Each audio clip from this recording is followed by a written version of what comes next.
Hi, Namaste. My name is Henry Jolicoeur. I'm a French-Canadian psychotherapist that has worked with thousands of clients, and I'm a devotee of Bhagavan Sri Ramana Maharshi for more than 35 years. This is my second interview of Dr. Anand Ramanan, the president of the Sri Ramana Ashram.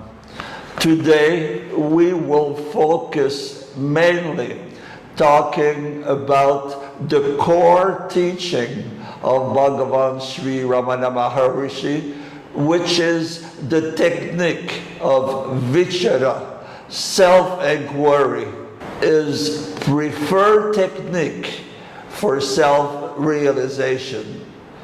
Okay. Namaste, Dr. Anand. Namaste, Henry.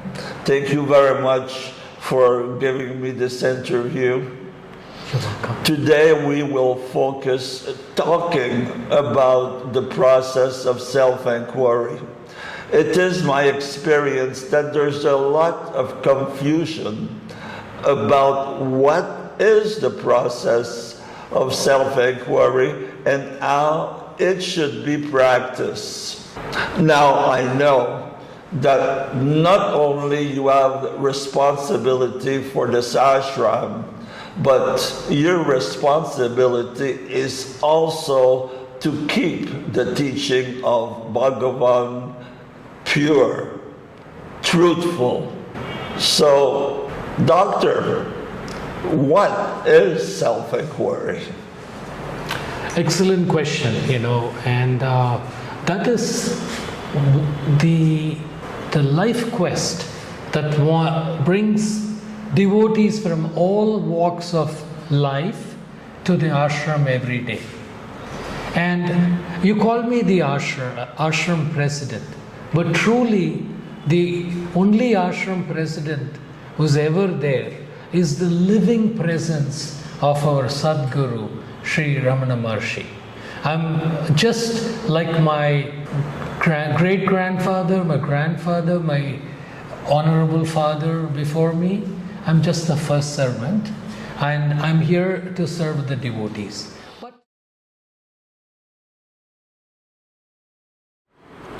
Henry, this is a very short question, but this is the meaning of our human existence. As Bhagavan Ramana said, the only aim of a human birth, the only reason for a human birth is to realize the self, the Atman, which is inside each one of us. So that is called self-realization, and that is made possible through his direct teachings, which are based on Atma Vichara and the foundational strength of Advaita Vedanta.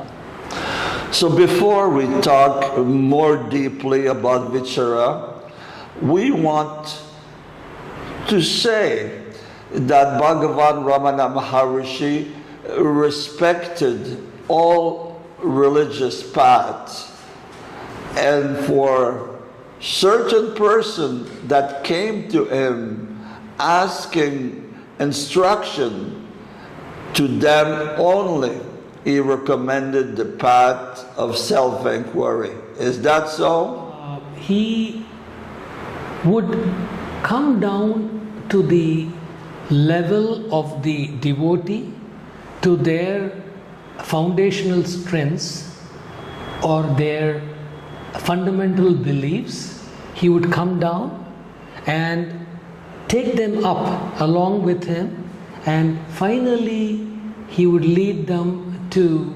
self-realization, following their path of spirituality that they were following. But he would take every opportunity to turn the attention inwards towards the self.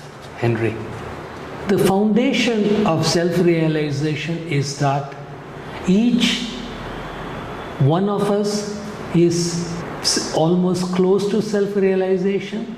We are just clouded by the power of the ego and the power of the Maya, and his path is to uncover these coverings, these darkness over our pure, vibrant Atman, and to bring it forth into clear view so that the devotee can eventually attain self-realization. Although Bhagavan Ramana Maharshi recommended the path of self-inquiry for self-realization, when Paramahansa Yogananda came for a visit in 1935, he asked Bhagavan, what is the best method for self-realization? And Bhagavan said, they differ according to the temperament of the individual and the spiritual ripeness of their mind. There cannot be any instruction in mass. So when Paramahamsa Yogananda came in 1935, he already had thousands of disciples in America, and his process was Kriya Yoga. And here, it would have been a golden opportunity for Bhagavan to say, self-inquiry is the best. But that's not what he said. He said it's according to the ripeness of the mind of the person seeking self-realization. It's true that this is the answer he gave to Swami Paramahansa Yogananda. But this is keeping up with his true tradition, Bhagavan Ramana did not see others, did not see agyani, unrealized, ignorant people when they came in front of him. In fact, he saw everyone as potentially realized, and they were in the various paths of realization. Henry, I'd like to put it in a simple term. So we are all on this path, spiritual paths, and towards realization. So it's like us going around the hill. This is for people who have been to Arunachala and who circumambulate the holy hill Arunachala, which is 14 kilometers long. So some people are further advanced on the path. They're probably halfway around the Girivalam. Some people are just leaving the ashram. Some people are very near the temple, almost finishing. But in the end, we all will finish the Girivalam, will all reach the final path, provided we are persistent in our spiritual practices, and the most important aspect is if the grace of the Guru, Sadguru, is on us. So this path, even though it's the highest Advaitic path based on the Ajatavada doctrine, but it combines in its path the other paths of yoga, bhakti, and karma marga. And this is because Bhagavan Sri Ramana Maharshi came on this earth to make us all like him. He came to make us all Ramanas. He had the highest aspirations and in each one of us. So he wanted each one of us to realize the self. And that's why his path was the most direct, had the most brevity, he did not use very much complicated terms of spirituality, but every time he turned the focus inwards. This is a paradigm shift of spirituality, where instead of going outside, which is the traditional method how we are used to in our lives, we are encouraged to begin the inward journey. And because the true Atman, the true kingdom of heaven, is within each one of us, waiting to embrace us in our Hridayam, our spiritual heart.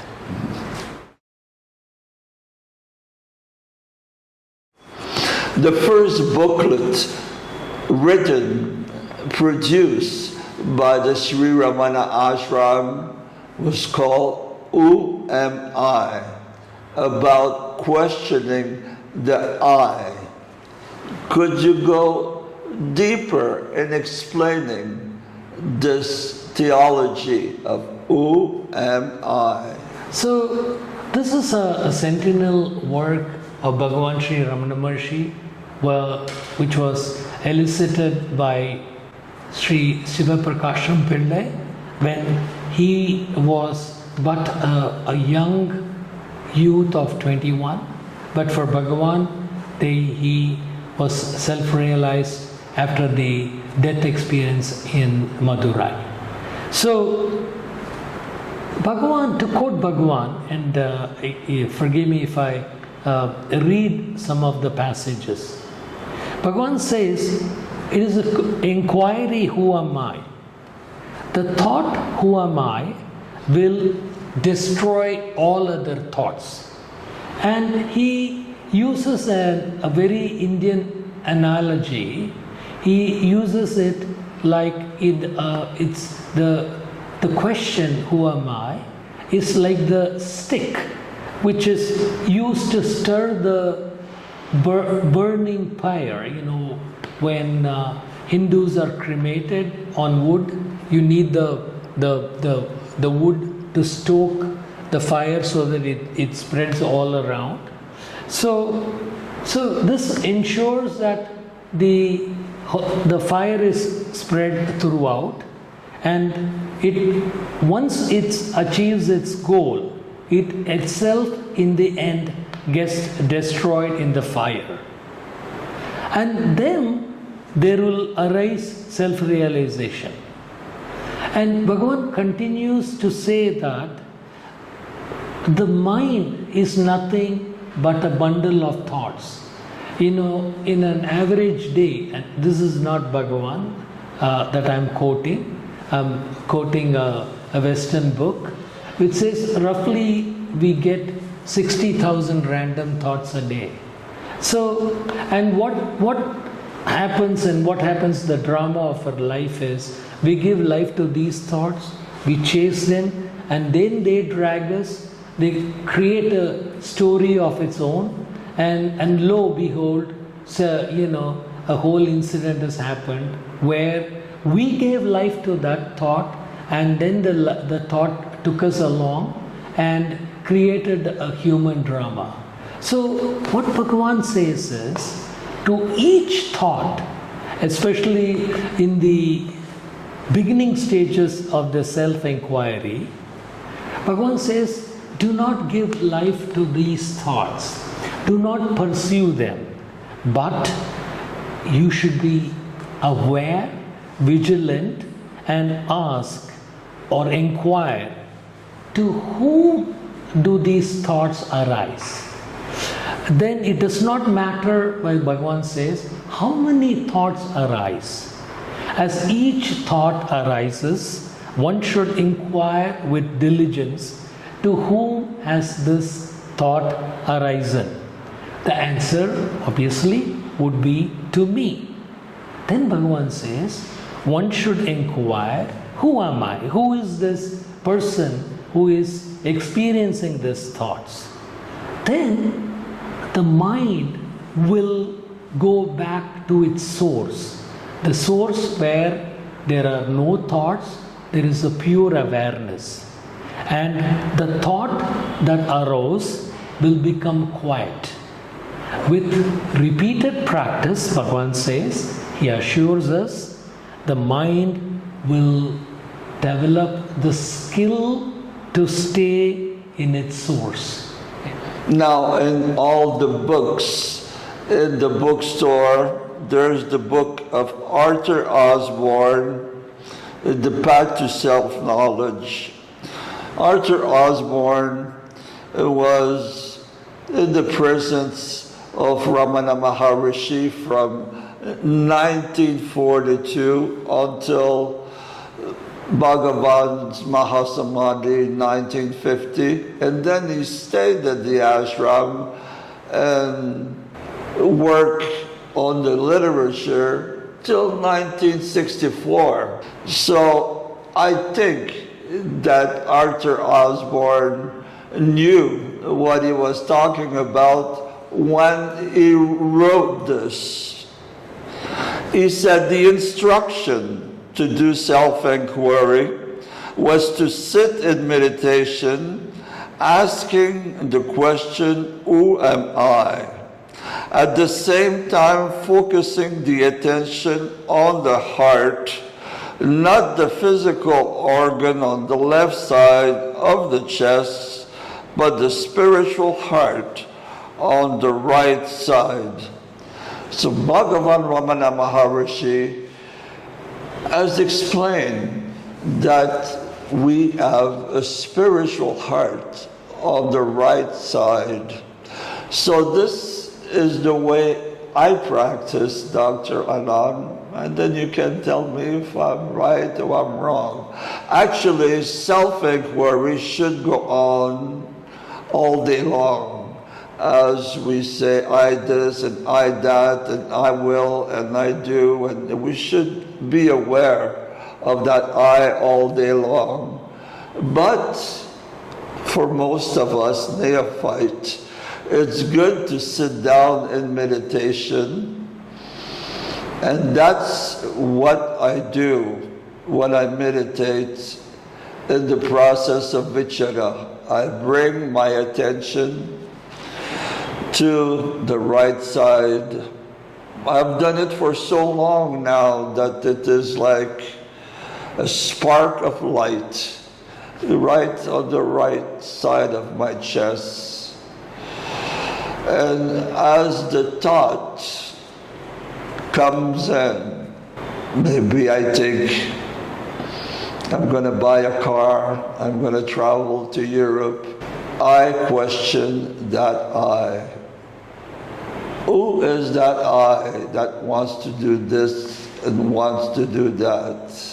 And as the thought comes in and out of my consciousness, I keep asking, who is that I wanting this and wanting that? Asking deeply, who is that I? What do you think of the way I do this meditation, Doctor? The powerful technique of self-inquiry, and again, as the Who Am I book says, that with, every time you get this thought, we have to ask this question, who am I? And bring the attention back to its source, and over time with practice the thoughts will stop arising and one will settle in the hridayam, the right side of the heart. Henry, it is very true that one of the secrets that spiritual secrets Bhagavan brought out is the spiritual heart, the resting place of the Atman. There is no doubt about it.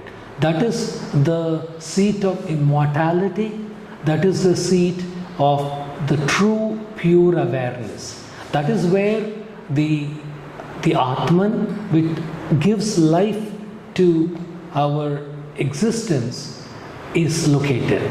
So, absolutely right that when you ask this who am I question and trace your thought back to the source, the mind abides as that, without any adjuncts, as pure awareness, and does not come out of the thing, out of the Hridayam.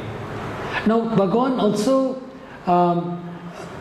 clarified that as we deepen on this path, so the word they use when it stays in the source, it's called Nirvikalpa Samadhi. But Bhagavan said there is a stage, again it's just terms, where a stage will come where thoughts will not arise, like for him, when this complete stage of realization, where the one abides just as awareness in the Hridayam, the spiritual heart, but the activities around you are carried on. The karma for which you are put on the world will go on, as Bhagavan said. And so what is not destined to happen will not. What is destined to happen will. But we have achieved the immortality of being in the spiritual heart. And that state where the thoughts do not come out is called Sahaja Samadhi. And that is the highest, the state of the Jnani. And that's the stage we are all going towards. We all get glimpses of the Nirvikalpa Samadhi, and for hours, days, people have been blessed to be in that state. But unfortunately, the mind, the vasanas do bring us out of it. But with Guru's grace and with continued progress, as you told me, and again you said the meditation. So I would want to clarify this. Meditation is only an adjunct on this path of Atma Vichara. It only is one of the methods to make the mind one-pointed, to make the ego weak, so that it will be ripe to go pursue self-inquiry. Because there is a confusion that meditation or yoga in itself will lead to self-realization. And Bhagavan says no. Vichara, Atma Vichara is the only way of method of attaining self-realization. But as you said, with continued progress, the thoughts become less and less, and you abide as that for several minutes, hours, as pure awareness in your spiritual heart. And that is the beauty of Bhagavan, and the Bhagavan's teachings, or paradigm shift of spirituality, where he clearly shows us, and this is his word, it's an open, direct path, accessible to all. So, and this is the Bhagavan's so-called open technique of bringing us all within us to our spiritual heart, the Hridayam, where we abide as that existence without any thoughts. Bhagavan also said there was two paths. There was self-inquiry and there was surrender. Yes.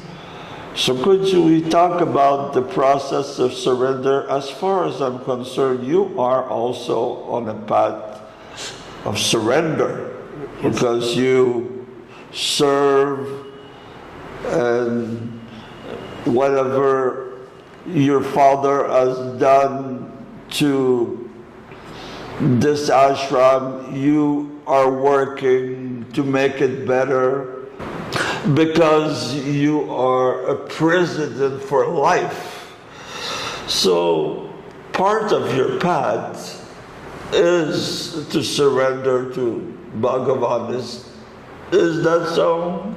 Yes. Bhagavan clearly at many instances said there are only two paths. One is self-inquiry and surrender. And there is a beautiful editorial in the Mountain Path on the unity of self-inquiry and self-surrender. Because even though they appear like contradictory terms, in the end, they both result in one thing. That is the weakening of the ego with its eventual destruction. So when you surrender, Bhagavan says, you surrender to, to say simply I surrender and expect him or her to do what we want is not surrender. When we surrender, we surrender the results of all our actions to the results of our deepest work. As we know, many times they may not bear any fruits, but the equanimity of accepting failure and success with the same smiling countenance is achieved only through surrender to the Guru, to God, and to one's own self. Now, when we surrender, when we give ourselves, what do we give? We give the best form of ourselves. And what is the best form of ourselves? What do you give something to God who has everything? Any amount of wealth, any amount of our rituals are just a drop in the bucket for the Antaryami, the one who has everything. But so what do we surrender and what do we give to God?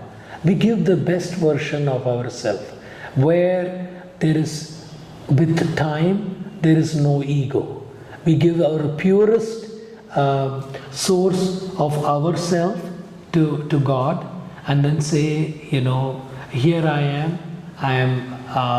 I'm going to abide by what the actions of the results, and everything is your grace. Now, when we do that, the ego again, just as in self-inquiry, with every diminishing thought, the ego gets weakened. Similarly, in surrender, the ego gets weaker and weaker, and what is left behind is like the lit camphor. Once it's lit, it disappears and nothing is left behind after the arti. So the ego disappears, and again what is result is an egoless person waiting for the final consummation with the Hridaya. But again, this one thing, Henry, if I may, a kind of mistake with, I've heard some devotees say is with the complete awareness of the technique and a lot of glimpses of the successes, some people forget the concept of grace. And without grace, the final chapter of our glorious chapter of our immortality can never be written. So our efforts only take us so much, but we are waiting in the end for the Guru, the Self, or God's grace for the final leap into that immortality. So the grace is such a part, and Bhagavan has said in the Appalam Pattu, Arulum Venume, so that Arul is grace. So with our efforts can only take us so far, but we need that grace and that humility which the death of the ego will bring. So I want to thank you for this opportunity, but I think we were able to shed some light on Bhagavan's purest teachings today. I would like to end with this. There's a verse in the Bhagavad Gita 2:40 that says that practicing Gyan Yoga, self-inquiry, there is no loss or diminution, and a little advancement on this path can protect you from the most dangerous type of fear. And I truly believe that if you are a sincere devotee of Bhagavan, if you are sincerely practicing self-inquiry, it's a win-win situation. You will gain more clarity about your own heart and your own mind.